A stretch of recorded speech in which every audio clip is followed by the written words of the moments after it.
नमस्कार, मैं आकृति और आप देख रहे हैं इंडिया पब्लिक खबर।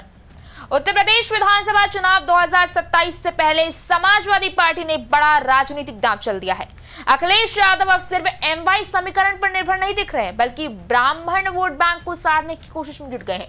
लखनऊ में ब्राह्मण नेताओं की बड़ी बैठक, अगस्त में जनेश्वर मिश्र जयंती पर मेगा कार्यक्रम और पीडीए फॉर्मूले में ए यानी कि अगड़ा वर्ग को जोड़ने की रणनीति।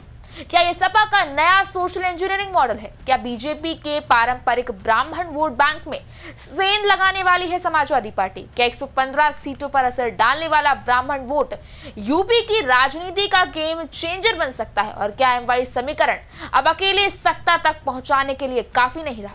जी हां, उत्तर प्रदेश विधानसभा चुनाव 2027 से पहले समाजवादी पार्टी ने ब्राह्मण वोट बैंक को लेकर अपनी राजनीतिक सक्रियता बढ़ा दी है। पार्टी ने लखनऊ में ब्राह्मण समाज से जुड़े सांसदों, विधायकों, पूर्व सांसदों और पूर्व विधायकों की एक बड़ी बैठक बुलाई। इस बैठक की कमान बलिया से सांसद सनातन पांडे को सौंपी गई, जिनके जरिए सपा ब्राह्मण समाज तक 2027 के लिए अपना संदेश पहुंचाने की कोशिश कर रही है। अब इसी बैठक पर कैबिनेट मंत्री ओपी राजभर ने निशाना साधा है। उन्होंने कहा कि अभी सबसे बड़े विद्वान यानी कि ब्राह्मणों को समझाएंगे। आपको बता दें कि सपा की इस बैठक में संगठनात्मक मजबूती, ब्राह्मण समाज की भागीदारी और आगामी राजनीतिक कार्यक्रमों पर चर्चा हुई। इसके साथ ही समाजवादी पार्टी ने अपने वरिष्ठ नेता रहे जनेश्वर मिश्र की जयंती को भी बड़े स्तर पर मनाने का फैसला किया। पार्टी से सामाजिक समावेश और ब्राह्मण समाज के प्रति सम्मान के संदेश के तौर पर पेश करना चाहती है। हालांकि इस पूरी कवायद के बीच सपा की ओर से भाजपा पर सीधे राजनीतिक हमले भी किए जा रहे हैं। इसी कड़ी में बलिया से सांसद सनातन पांडे ने दावा किया है कि 2014 के बाद जिस बड़े पैमाने पर ब्राह्मण समाज ने भाजपा का समर्थन किया था, वही वर्ग भाजपा से नाराज है और समाजवादी पार्टी की ओर लौट रहा है। उनका कहना है कि 2027 के विधानसभा चुनाव में इसका असर साफ दिखाई देगा। इतना ही नहीं, सनातन पांडे ने भाजपा सरकार पर आरोप लगाते हुए यह भी कहा कि ब्राह्मणों के एनकाउंटर किए गए, जिसके कारण इस समाज में नाराजगी बढ़ी है। समाजवादी पार्टी हमेशा से ब्राह्मण समाज को सम्मान देने वाली पार्टी रही है और जनेश्वर मिश्र जैसे कई बड़े ब्राह्मण नेताओं ने पार्टी की पहचान को मजबूत किया। हालांकि भाजपा ने सपा के इन सभी दावों को पूरी तरह से खारिज किया है। भाजपा प्रवक्ता मनीष शुक्ला ने कहा कि समाजवादी पार्टी ढोंग कर रही है। वास्तव में अगर ब्राह्मण समाज के साथ खड़ी है तो उसे सबसे पहले कन्नौज में मारे गए ब्राह्मण युवक नीरज मिश्रा परिवार के घर जाना चाहिए। समाजवादी पार्टी की सरकार के दौरान हुए दंगों में हिंदू समाज सबसे ज्यादा प्रभावित हुआ था।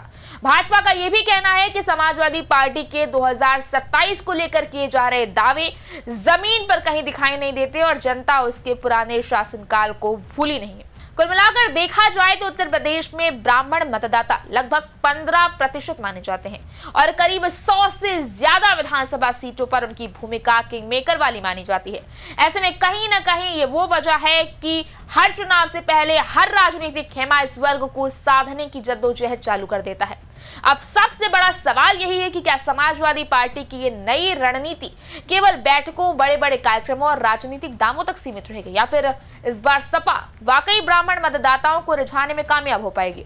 ब्राह्मण वोट बैंक में सेंधमारी की इन तमाम दावों और अटकलों के बीच अब सपा के ब्राह्मण सम्मेलन को लेकर अखिलेश यादव पर मंत्री ओपी राजभर ने कड़ा निशाना साधा है। उन्होंने कहा, जाति व्यवस्था में सबसे विद्वान ब्राह्मण होता है। अब ब्राह्मण को यादव समझाने के लिए काम कर रहे हैं। इटावा में कथावाचक विवाद में अखिलेश ने कहा था, यादव भी कथा कह सकता है। देश में जन्म से लेकर मरण तक कर्मकांड करता है यादव, अब उन्हें समझाएगा। सपा के ब्राह्मण सभा में सिर्फ यादव ही यादव दिखेंगे। जैसे बसपा की बैठक में जनेऊ पहनकर कैडर के नेता बैठते थे, वैसे ही सपा यादवों को ब्राह्मण सम्मेलन में बैठाएगी। बहरहाल ब्राह्मण सियासत पर सपा की नई कवायद जारी है और चर्चाओं का बाजार तो बेशक गर्म ही है, लेकिन सवाल यह है कि क्या वाकई ये चुनावी समीकरण बदलेगा या फिर महज एक सियासी पैतरा बनकर कहीं ठंडे बस्ते में पड़ा रह जाएगा। सवाल यह भी है कि क्या पीडीए के साथ अब ब्राह्मण वोट बैंक को जोड़ने की रणनीति तेज हो गई है?